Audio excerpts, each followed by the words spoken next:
अरे महारानी, कब तक बच्चे का बहाना बनाकर बैठी रहोगी। कब से कह रही हूँ कि मेरे बेटी दामाद आने वाले हैं, खाने की तैयारी कर लो, पर समझ में नहीं आता तुम्हें। मोहिनी जी गुस्से में गजरते हुए बोली। तो सास की बात सुनकर पूनम की आंखों में आंसू आ गए।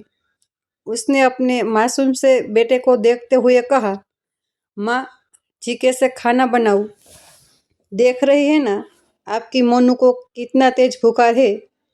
1 मिनट भी उसे अकेला नहीं छोड़ा जा सकता। ऐसे में कैसे खाना बनाऊं? अब बाहर से ऑर्डर कर दीजिए। यह सुनकर तो मोहिनी जी का गुस्सा 7वें आसमान पर चढ़ गया। बहू, तुम्हारा दिमाग खराब हो गया है क्या?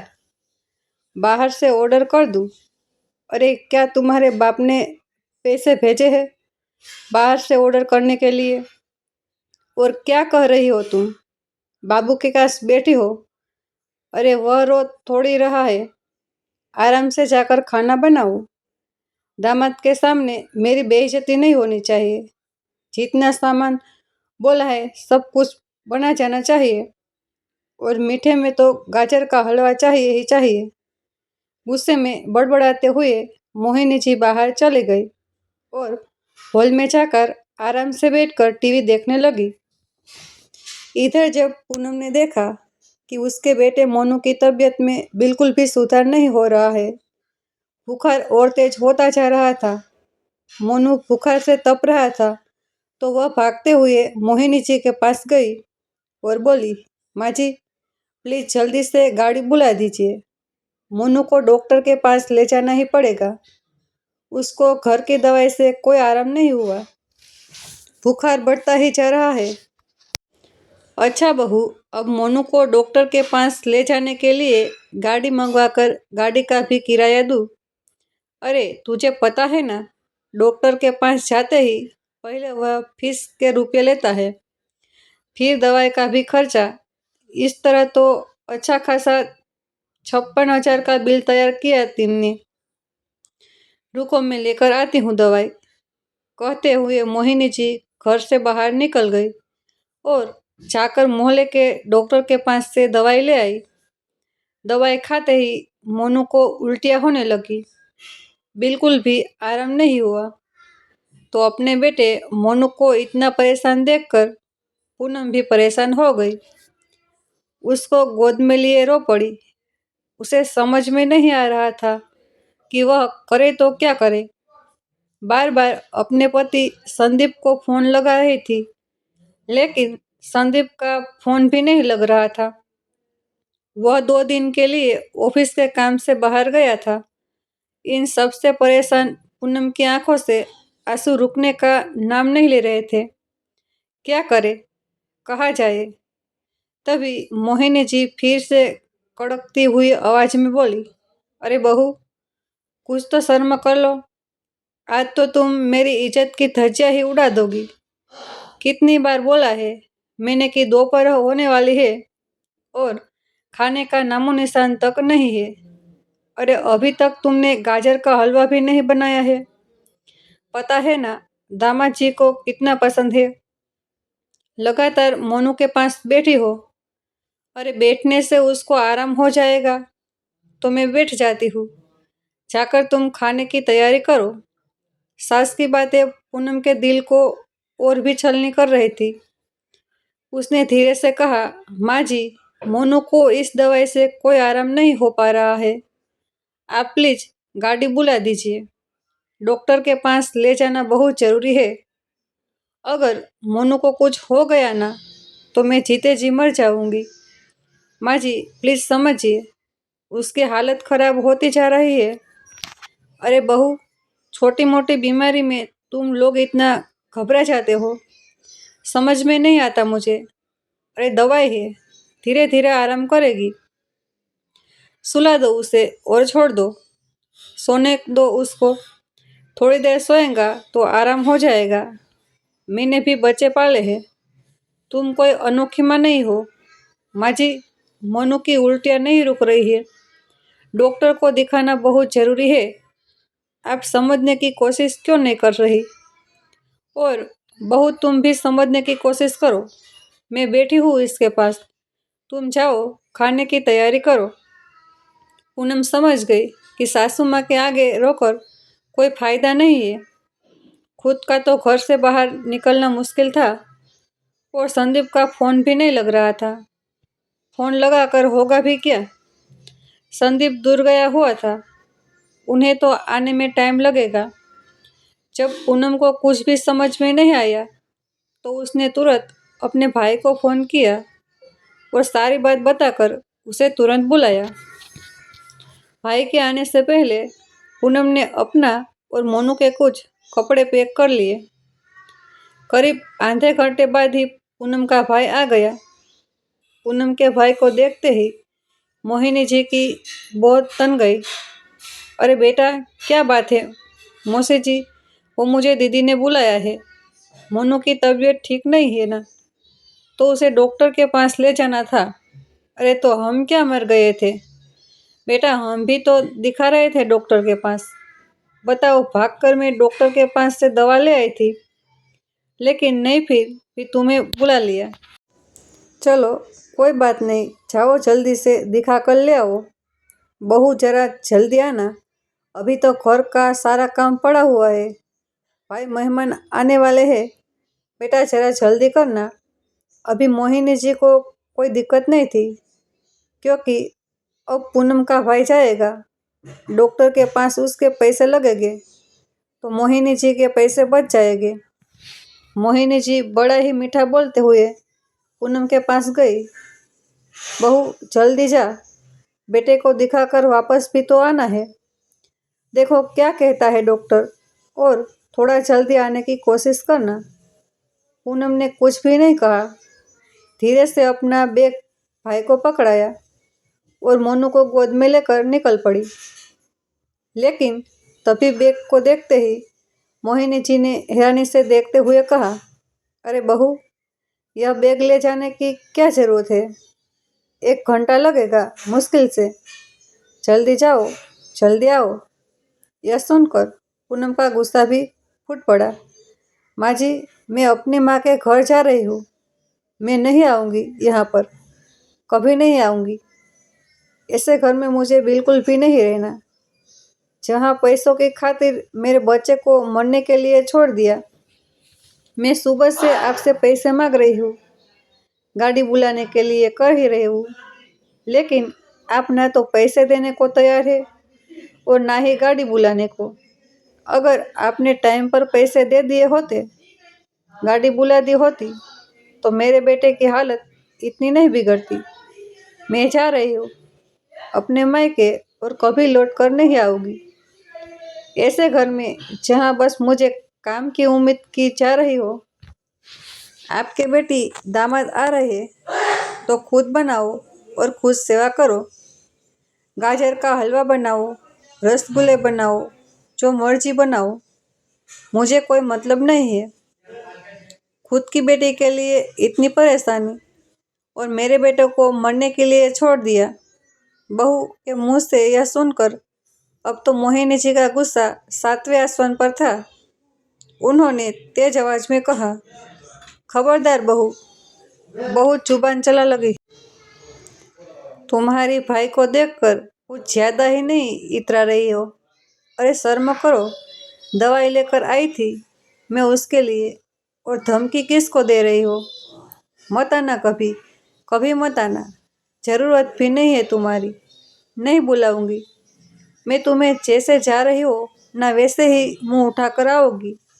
माँ जी, मोहल्ले के डॉक्टर की दवाई और बिना मरीज को देखकर कैसे दवाई देगा? कुछ तो आराम होना चाहिए ना। सुबह की आई दवाई से अभी तक उसको आराम नहीं हुआ और आपको भी समझ में नहीं आ रहा। अब मैं इस घर में कभी भी नहीं जाऊंगी। जैसे लोगों के बीच में जहाँ किसी की जान की कीमत से भी ज्यादा रुपये को अहमियत दी जाए। कहते हुए पूनम वहां से चली गई। वह सीधी डॉक्टर के पास गई। डॉक्टर ने जब मोनू को देखा तो उसे तुरंत एडमिट कर लिया। चेकअप करने पर पता चला कि उसे टाइफाइड हुआ है। इसलिए उसे 2-4 दिन अस्पताल में ही एडमिट रखेंगे। इधर पूनम के जाने के बाद मोहिनी जी बेटी दामाद को सारी बातें बताकर 2 दिन बाद खाने पर बुलाया। 2 दिन बाद जब संदीप आया तो मोहिनी जी 2-4 बातें लगाकर अपने हिसाब से संदीप के कान भर लिए। तो गुस्से में संदीप ने पूनम को फोन किया। पूनम, यह क्या तरीका है? तुम मायके जाकर बैठ गई हो, शर्म नहीं आती तुझे? मेरी पीठ पीछे तुम माँ से जुबान लड़ाती हो और मायके चली गई। पति की बात सुनकर पूनम भी रो पड़ी। उसने संदीप को बस इतना कहा, संदीप, माँ को बिना कुछ बोले जो एड्रेस भेज रही हूँ वहां पर चले आओ और सब कुछ अपनी आंखों से देख लो। शायद मुझे कुछ कहने की जरूरत ही ना पड़े। पूनम ने अस्पताल का पता बताकर फोन काट दिया। संदीप तुरंत ही आधे घंटे के अंदर अस्पताल पहुंच गया। वहां अपने बेटे मोनू को एडमिट देखकर भागता हुआ डॉक्टर के पास गया। जब डॉक्टर ने मोनू के बारे में सब कुछ बताया तो संदीप वही सर पकड़कर बैठ गया।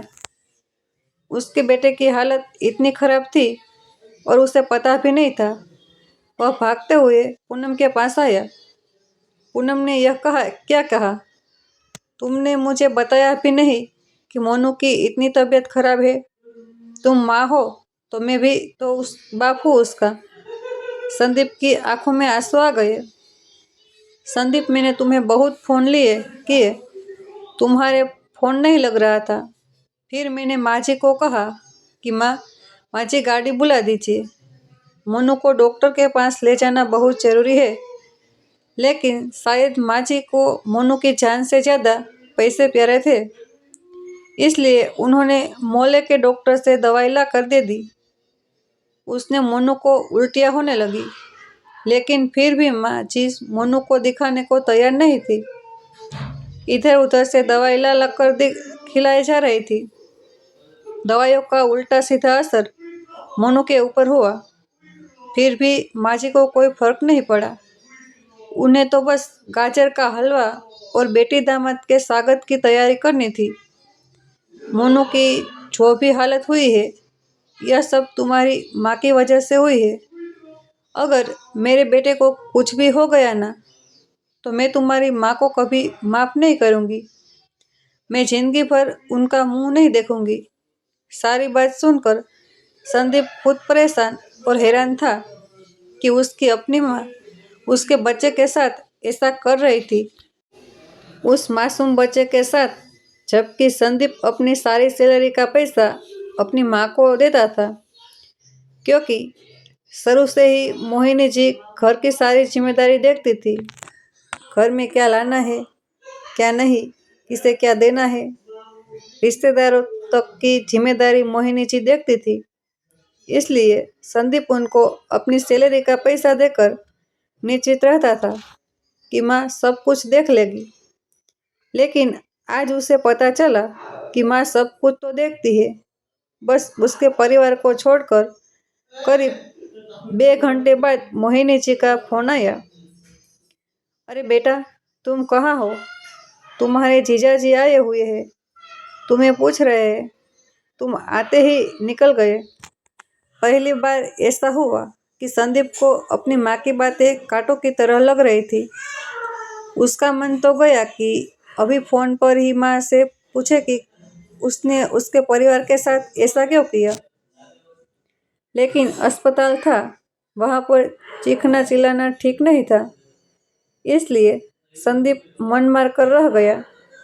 लेकिन जब बार बार मोहिनी जी का फोन आने लगा तो संदीप पूनम से बोला, पूनम, तुम थोड़ी देर मोनू का ध्यान रखो, मैं बस गया और आया। नहीं संदीप, अब मैं अकेली नहीं रह पाऊंगी। तुम्हारे न रहने पर मैंने बहुत से कहते हुए वह रो पड़ी। पूनम की बात सुन संदीप की आंखों में भी आंसू आ गए। हिम्मत करके उसने कहा, पूनम, बस आधा घंटा दे दो, इसके बाद मैं तुम दोनों को कभी अकेला नहीं छोड़ूंगा। पूनम ने कुछ भी नहीं कहा। तो संदीप तुरंत अपने घर गया।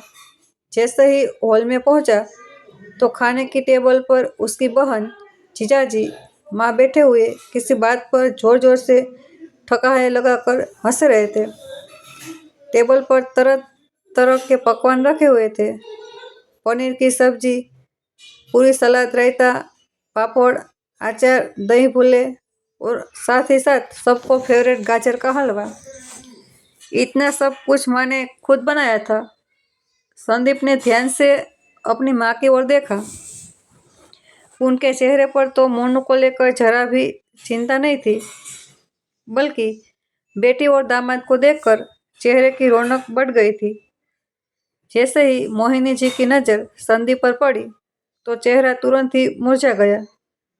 मोहिनी जी बोली, बेटा तुम कब आए? आओ बैठो। कैसा है मोनू? आराम तो है ना उसे? आ जाओ, थक गया होगा। बैठो। देखो तुम्हारे जीजाजी और दीदी आए हैं, उनके साथ बैठो, बातें करो। मैं तुम्हारा भी खाना लगा देती हूँ। संदीप ने बड़े ध्यान से अपनी माँ की ओर देखा। कैसे माँ उसे देखते ही एकदम से बदल गए, एकदम सीरियस हो गए। लेकिन इस सीरियस में भी बेटी दामाद कोस देना नहीं भूली। माँ ये यहाँ बैठने और तुम्हारे यह तरह तरह की पकवान खाने नहीं आया हूँ। मेरा बेटा और मेरी पत्नी 2 दिन से बिना खाए पिए पड़े हैं, तो फिर मैं यह पकवान कैसे खा सकता हूँ? और माँ मुझे तो यह समझ में नहीं आ रहा है कि आपने इतने सारे पकवान बना कैसे लिए। आपको जरा भी मेरे बेटे की चिंता नहीं है? क्या हालत बना दी है अपने आप की उसकी। यह तू क्या बोल रहा है बेटा? मैंने क्या किया? और क्या 2 दिन से खाना नहीं खाया है? अरे माँ बेटा मायके में ही तो जाकर बैठी है ना। अच्छा तो अब समझ में आया कि उस महारानी ने मेरे खिलाफ भड़का दिया है तुझे। नहीं तो आज तक तुमने कभी भी अपनी माँ से ऐसे जुबान नहीं लड़ाई थी। माँ शायद यही मेरी गलती है जो आज तक मैंने तुमसे ऐसी बातें नहीं की। लेकिन मैंने अपनी पत्नी को भी कभी मालकिन नहीं समझा, उसे भी कोई हक नहीं दिया, क्योंकि आप इस घर की बड़ी थी। मैं अपने पैसे रुपये, अपनी सारी सैलरी आपको देता था ताकि आप सबका ख्याल बराबर रखेगी। घर की बड़ी मुखिया हो, पर यह ख्याल रखा आपने, मेरे बेटे को मौत के मुंह में धकेल दिया और अब यहाँ पर बैठकर पकवान बना रही हो। माँ मुझे सब कुछ पता चल गया है। आज मेरे बेटे की जो भी हालत है यह सब आपकी वजह से है। अगर मेरे बेटे को कुछ भी हो गया ना तो तरस जाएगी। आप भी अपने बेटे का मुंह देखने के लिए। फिलहाल मैं यहाँ बैठने नहीं आया हूँ। मेरा कुछ सामान रह गया, उसे लेने आया हूँ। मैं जा रहा हूँ। माँ यहाँ से हमेशा हमेशा के लिए अपनी पत्नी और बेटे को लेकर कहीं और किराए के मकान में रहूँगा।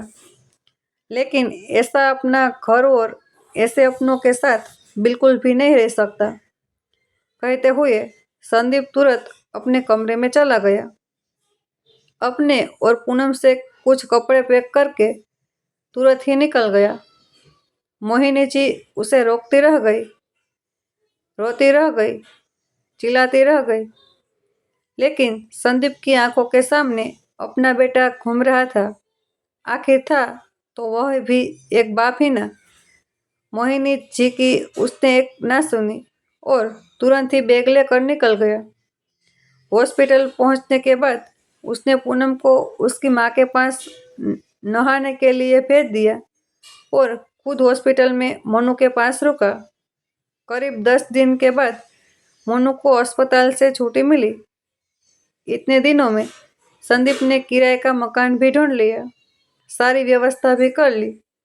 मोनू को अस्पताल से लेकर वह सीधा अपने किराए के मकान में रहने चले गए।